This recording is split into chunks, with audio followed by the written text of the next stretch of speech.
Gusto mo bang matikman yung mga masasarap na putahing Pilipino? Yung local na local, pero pang-international ang dating. Yung made in Taytay, but it tastes like langit na walang kapantay. Father Jack here from Alberta, Canada. I would like you to subscribe, like, and share. At basagin nyo na rin yung notification bell para araw-araw kayong updated sa masasarap na putahe at luto ng aking kuya. Guys, kindly subscribe the Simple Rich Menu YouTube channel. God bless you. Sending my greetings and blessings. Tayo na! At tikman natin ang masarap na luto ni Kuya.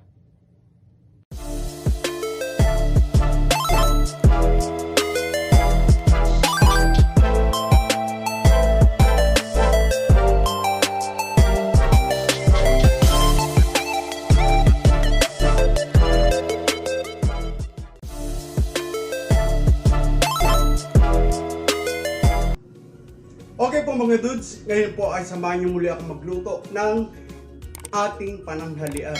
Ipakikita ko po sa inyo ngayon kung paano tayo magluto ng gising na ang gamit po natin ay giniling na baboy, hindi po yung medyo pa-strips or minudukat.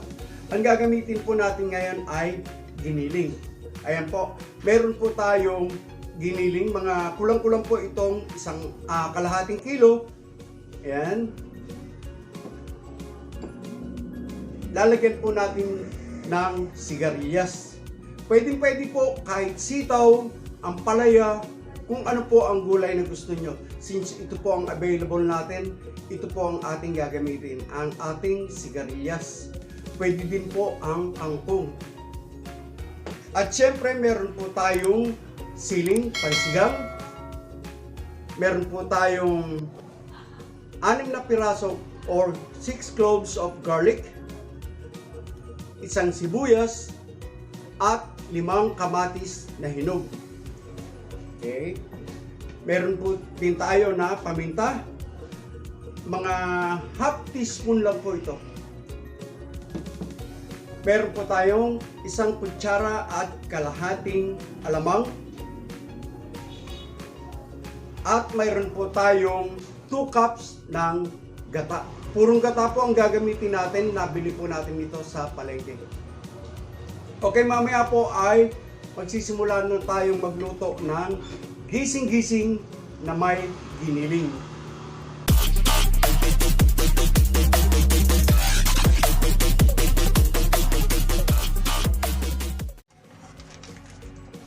Okay po mga dudes, hiwain na po natin ang ating gulay. Bago po natin hiwain, kinakailangan pong malinis na ang ating mga gulay.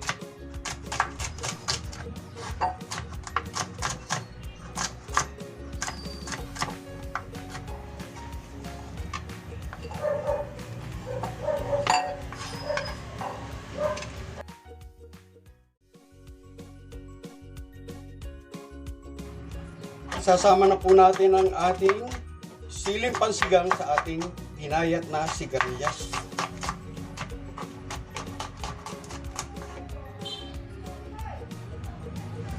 Ang ating pong bawang.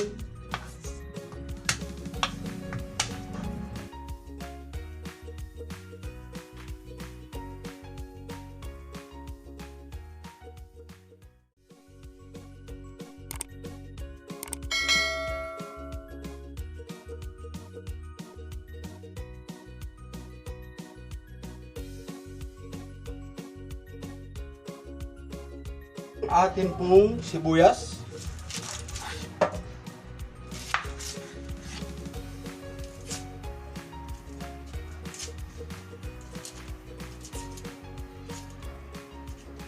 ang sibuyas po pwedeng tino, pwede naman din po na yung regular na cut. Gagawin po natin ay regular cut na lang po, ganyan lang po.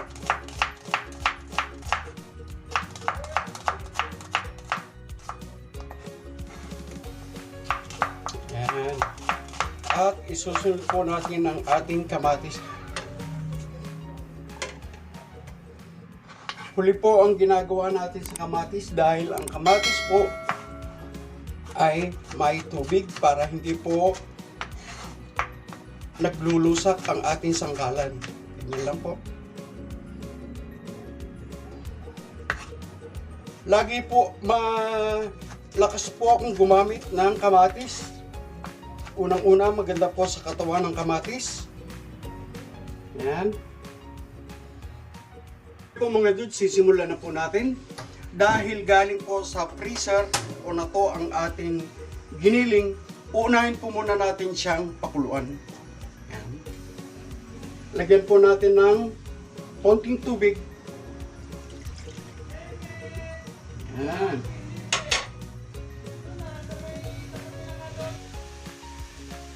Okay po mga dudes, at dahil galing po sa chiller o sa freezer ang ating giniling, uunahin po muna natin siyang isalan. Nilagyan ko po ng half cup ng tubig para po pakulo sa ating giniling. Ayan po. Hintayin po natin siyang magkahiwa-hiwalay bago po tayo maggisa ng ating panggisa. Okay?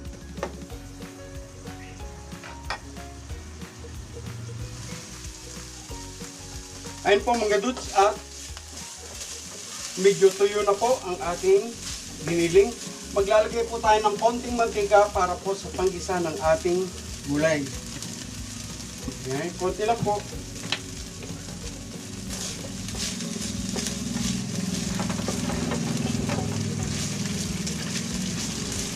Ayan.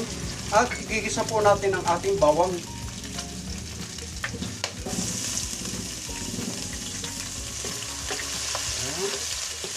Gisa lang po tayo. Huwag po natin masyadong sunugin. Yung golden brown lang po ang ating bawang. Para po lumabas ang aroma at lasa ng ating bawang. Yan. Lalagay na po natin ang ating sibuyas.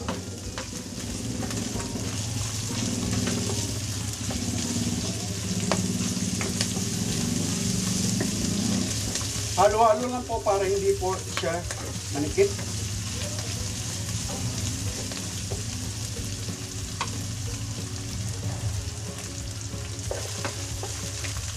Ayan.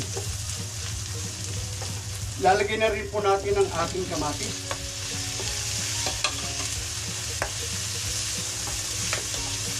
Pwede na po natin i-mix yung ating giniling. Tama-tama na po yan.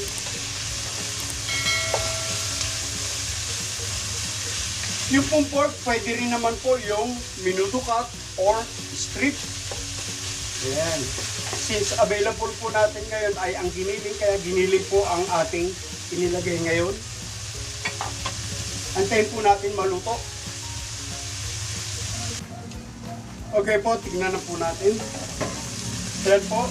At pwede na natin ilagay ang ating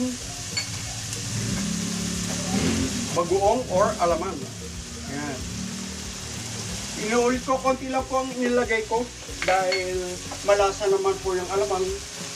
Hintayin po natin na maluto bago po natin ilagay ang gata. Yung iba po sa huli naglalagay ng gata, pero ang ginagawa ko po ay pinakukuloan ko na po ang gata. Yan. Lalagay na rin po natin ang ating paminta. Simple lang po ang ingredients ng ating Bicol Express.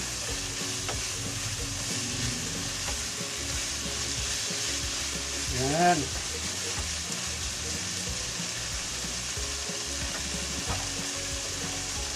Lalagyan din po natin ng konting gata, konting asin. Yan, konti lang po. Dahil may alamang na po tayo. At ilalagay na po natin ang ating gata. Hintayin po natin siyang kumulo ng todo at medyo maglatik-latik bago po natin ilagay ang ating gulay. Yan.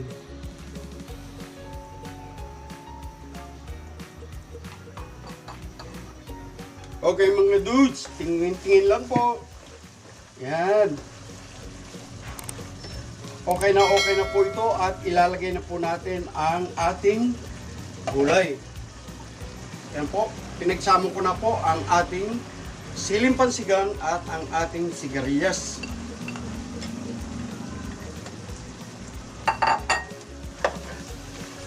Gustong-gusto ko pong kumain ng gising-gising kapag bahaw or lamig yung aking kanin.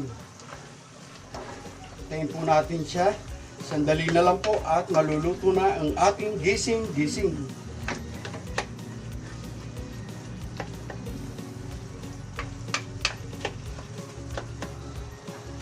Yan.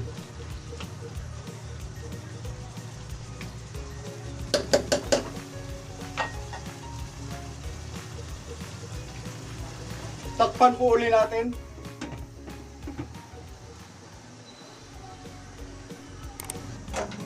Okay po mga dudes, tingnan na po natin. Ayan po, at ilang segundo na lang po ay luto na ang ating gising-gising. Titikman na po natin kung sakto lang po yung alat.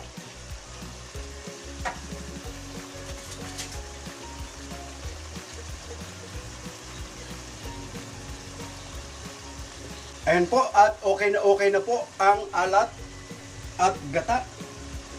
Pati po yung lasa ng alamang. Saktong-sakto lamang po at mag-i-enjoy kayo sa ating niluto na gising-gising na may giniling. Okay? Pati po yung anghang ng sili, saktong-sakto lang po. Ayan po, at luto na ang ating gising-gising na may giniling. Okay. Ito na po ang ating gising-gising na may giniling.